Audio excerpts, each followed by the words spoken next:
Hey guys, and welcome back to In Real Life. As promised, today I've got my drugstore favourites for you. I'm gonna skip straight through this really rambly intro and just go straight into it so this video doesn't end up about a billion years long. I'm gonna start off with something that you can't actually go into Boots or Superdrug in the UK and buy. However, they're very affordable, and they're the Makeup Geek eyeshadows. I have two large Z palettes. I can't remember how many shadows they fit. 7, 21, 28 shadows a piece they fit, and I've got 28 in this one, and then I've got another 8 in this one. These are so lovely and such a great way to build a palette. This is so much more affordable than MAC.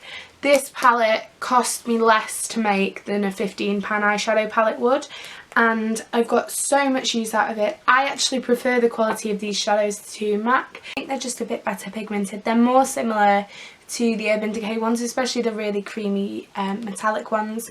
The mattes are really nice though as well. They're very blendable, very creamy, and just really nice shadows to work with. I think if you're looking to build a custom palette, I definitely recommend trying one of these instead, because I really do think they are amazing. The one thing that's not quite as good as MAC is the colour selection. However, you know, I think there's still a good 100 to 150 shades, so it's not as if you're stuck for choice. It's purely just because MAC's colour range is so enormous that these are a little more limited, but nothing on a kind of major, oh my god, I'm never going to be able to find a colour I like scale. I've started with eyes, I'll finish them off. I've got some more eyeshadows. These are the L'Oreal Colour Riche L'Ombre Pure shadows. Again, very creamy, very nice to blend. These are a really weird texture. They're more like a creamy, sort of somewhere between a cream and a powder. They do dry down, it's like kind of set down to a really nice powder, but when you touch them to swatch them, they're almost like a dry cream shadow, if that makes sense. Kind of slightly sort of, I want to say moussey, but that's not the word I'm looking for. So lovely though, and they're so pigmented. And they blend really nicely. They just work really well. I would suggest having a look. I think they're only about £5.49, something like that. So they're a really nice high quality shadow. And if you've been looking for that but you don't want to pay the prices for Urban Decay singles, which are ridiculous at like £16, when you can buy an entire palette for 38, but we'll save that rant for another time. These are fabulous, and we really would recommend these. So for eyes, I've got a mascara. This is the Max Factor False Lash Effect. I just love this. I'm not a fan of really volumizing mascaras. I prefer something that just lengthens my lashes, makes them darker, but doesn't kind of clump them up, and I really like this one. It's not the most affordable. I think it's about £11 or £12, but I think compared to high-end mascaras, it's the closest drugstore one I've ever found. I absolutely adore Benefit's L'Oreal, and this is very similar, perhaps with a little less volume, so I might even like it just a little smidgen more. Finally for eyes, I have this. This is the Miss Sporty Meow Look eyeliner. This is a pen eyeliner. This is very similar to the collection, what's it called? Not the Fast Stroke, that's a liquid. The collection felt tip one anyway. I think it's called the Extreme Felt Tip or something like that. This is very similar to that. Same pigment, same almost identical brush basically. The exact same packaging. It just doesn't dry out as quickly, which is now on the floor. We're just going to leave it, which was something that was a big problem that I had with the collection one. I'm pretty sure I bought it and within like 3 months it was pretty much dried out completely unusable. I've had that one open for about 12 months and it's still going as black and as strong as the day I opened it. It's very long lasting. It makes it so easy to apply. I'm not the best at wing liner. I really struggle with liquid liners, but I find that one's very easy. It makes it very easy to apply my liner. I know a lot of people like the collection one, so I would recommend that one as well. It just happens to be that this one lasts much longer than the collection one does. On to base, I have this foundation. It's the Bourjois Healthy Mix Serum. I'm not sure whether you can see, but all the writing is actually rubbing off, so you can tell how much that I love it. This is the nicest drugstore foundation I've found for my dry skin. It's very hydrating. When you put it on, it feels more like a cross between a skincare item and a makeup item than something that feels like it's dragging all the moisture out of your skin. It looks very kind of dewy, very healthy on the skin, which for me is a massive big deal. It doesn't cling to my dry patches, which is a problem I have with a lot of drugstore foundations. Even the ones that are catered towards the drier skin type, I just find they cling so badly, and this one doesn't do that. Again, it's not the most affordable, it's £11 I think, but if you're looking for a drugstore foundation and you have drier skin, then I would recommend giving this one a go because it is a really nice formula. I'm not sure whether oily skin people could get away with it because it is very dewy. I think you'd have to set it quite heavily.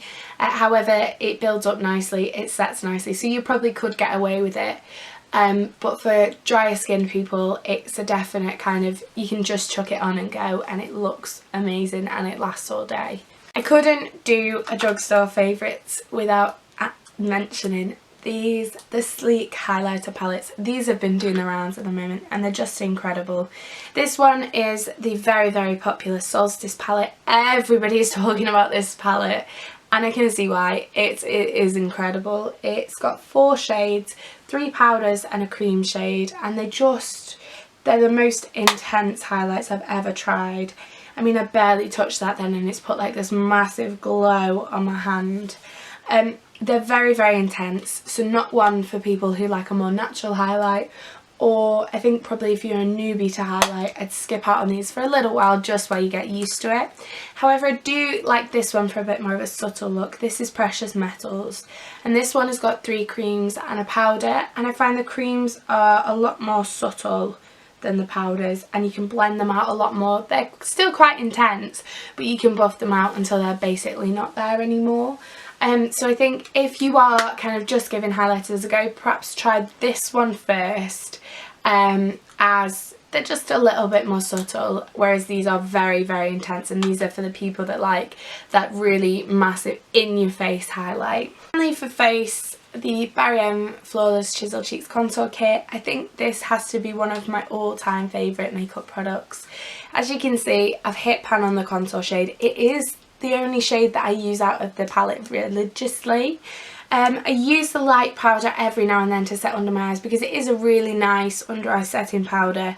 I kind of wish it was a shimmery highlight though, but that's because I'm obsessed with highlighting. If you want a more natural highlight, then this one would be nice, but for me it's kind of just the same colour as my skin. Personally on me, the bronzer looks quite orange. It's very, very warm tone, and on me it just looks a bit umpa-lumpery personally. So I'm not a fan of that.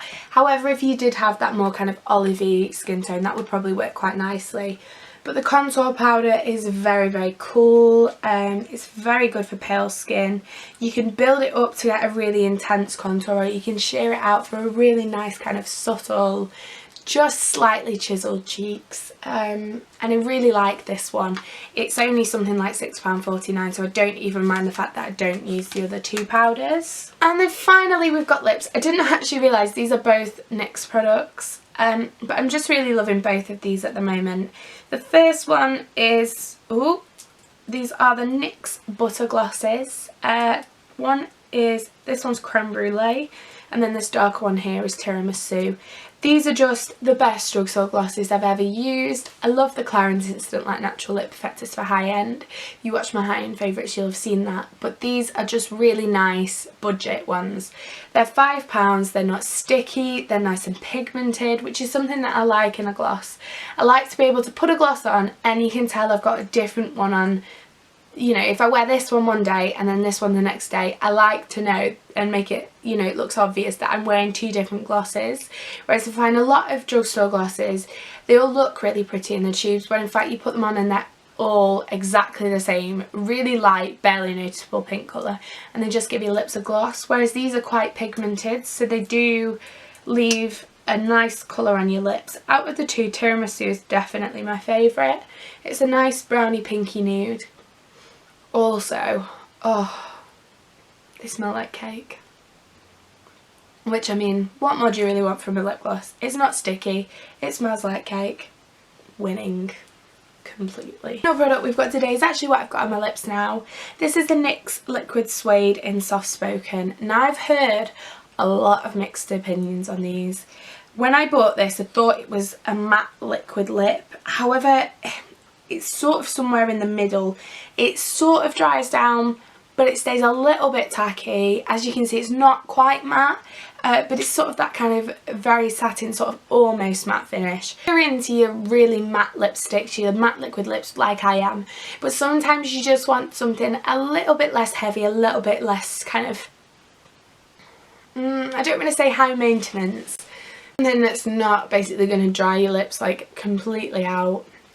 I put this on this morning on the most horrendously chapped, disgusting, gross lips, and it just feels so nice. It's not picked up on any of that dryness, and I really love these, and I would highly recommend them.